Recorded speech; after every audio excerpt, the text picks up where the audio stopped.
प्रिय विद्यार्थियों, आज का यह वीडियो कक्षा 8वीं के विद्यार्थियों के लिए है।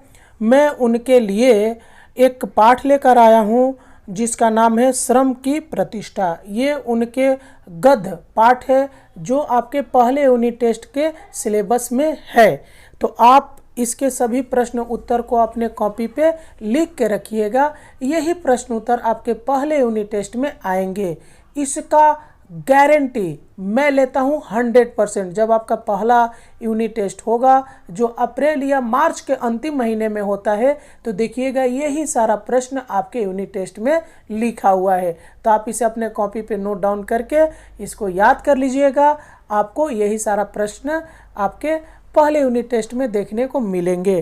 तो चलिए, आपके जो बुक में जितने भी प्रश्न हैं उसको यहाँ पे मैं हल आपको बताता हूँ। आप इसे कॉपी पे नोट डाउन करके रखिएगा। चलिए, तो श्रम की प्रतिष्ठा किस विद्या की रचना है? तो यह एक निबंध है। ठीक है, 2 नंबर देखिए, श्रम की प्रतिष्ठा के लेखक का नाम क्या है? तो आचार्य विनोबा भावे। जो शख्स पसीने से रोटी कमाता है वह हो जाता है तो धर्म पुरुष हो जाता है। आज समाज में किसकी प्रतिष्ठा है? तो धन की प्रतिष्ठा है। चलिए, लघु उत्तरीय प्रश्न को देख लेते हैं। आचार्य विनोबा भावे का वास्तविक नाम क्या था? तो आचार्य विनोबा भावे का वास्तविक नाम विनायक राव भावे था। पृथ्वी का भार किसके मस्तिष्क पर स्थित है? तो पृथ्वी का भार शेषनाग के मस्तिष्क पर स्थित है। किसने मजदूरों का कर्मयोगी कहा है? तो भगवान ने मजदूरों को कर्मयोगी कहा है। कौन सा शख्स धर्म पुरुष हो जाता है?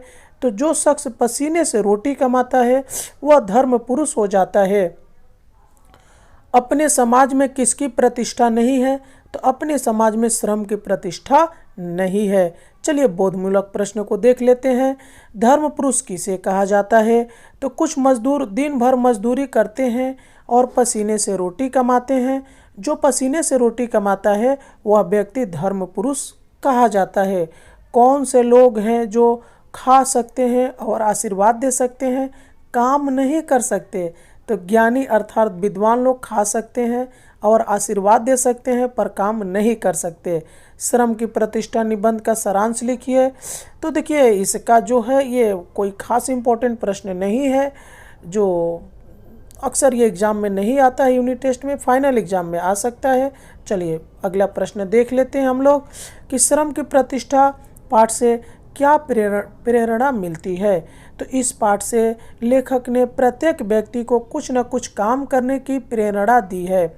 हमारे देश में संपन्न एवं बौद्धिक लोग श्रम से बचते हैं। शारीरिक श्रम करने वालों को निम्न श्रेणी का मानते हैं और हेय दृष्टि से देखते हैं, परंतु श्रम करने वाला व्यक्ति श्रेष्ठ होता है। श्रम करने वाले के जीवन में पाप नहीं होता। दिमागी काम का और श्रम का मूल्य कम ज़्यादा रखना ठीक नहीं है। हर व्यक्ति को थोड़ा थोड़ा शारीरिक श्रम करना चाहिए। इससे सभी की इज्जत और प्रतिष्ठा बढ़ेगी। हर काम का मूल्य समान होने से ही श्रम की प्रतिष्ठा बढ़ेगी। चलिए, अगला प्रश्न देखिए। लेकिन सिर्फ कर्म करने से कोई कर्मयोगी नहीं होता। इसके रचनाकार का नाम बताते हुए पंक्तियों का आशय स्पष्ट करिए। तो इन पंक्तियों के रचना कार्य आचार्य विनोबा भावे हैं। केवल काम करने से कोई कर्मयोगी नहीं होता। विवशता से जो कर्म करता है, कर्म को वो पूजा नहीं समझता, वो कर्मयोगी नहीं है। चलिए, भाषा बोध को देख लेते हैं, व्याकरण देख लेते हैं। निम्नलिखित शब्दों का वाक्य में प्रयोग कर लिंग निर्णय करें।